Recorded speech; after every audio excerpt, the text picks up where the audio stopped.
নমস্কার, সবাই কেমন আছো? আজকে একটা সিল্ক নিয়ে আসছি তোমাদের সবার জন্য। আমরা কিন্তু আস্তে আস্তে পুজোর কালেকশানে ঢুকে যাচ্ছি এবং এখন থেকে যা দেখাবো সেগুলো কিন্তু একদমই পুজো পারপাস শাড়ি। তো আজকে নিয়ে এসেছি একটা খুব সুন্দর সিল্ক। এটি নেভি ব্লু রং এবং এর মধ্যে কাঁথা যে স্টিচ আছে না, আমাদের যে বাঙালি নিজস্ব কাঁথা স্টিচ, সে কাঁথা স্টিচ এবং বাটিক দুটোর মেশানো একটি প্রিন্ট। দেখো, তোমার শাড়িটা দেখলেই বুঝতে পারবে শাড়িটা কত সুন্দর। এই যে বাটিক এবং এই যে কাঁথা স্টিচের এই যে প্রিন্ট দুটো দিয়ে এরকম করে যাচ্ছে, ভীষণ সুন্দর।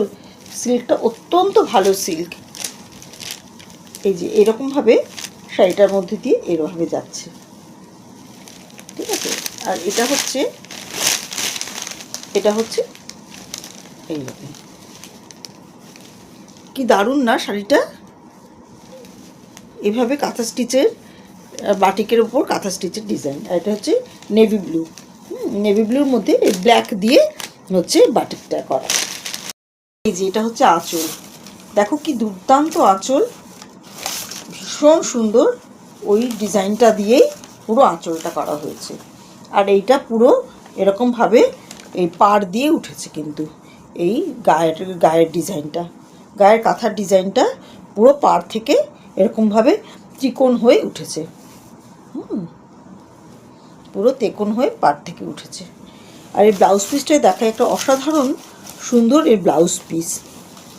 এই যে দাঁড়াও দেখাচ্ছি ব্লাউজ পিসটা এখানে। এই যে দেখা যাচ্ছে, হ্যাঁ এবার বোঝা যাচ্ছে না?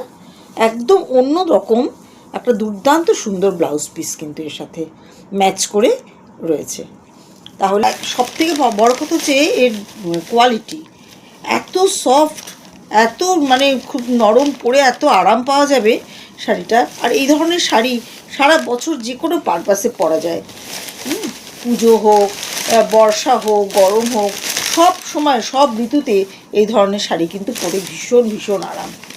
তাহলে পুজো কালেকশানে এরকম একটা শাড়িরা থাকলে মন্দ হয় না, তাই না?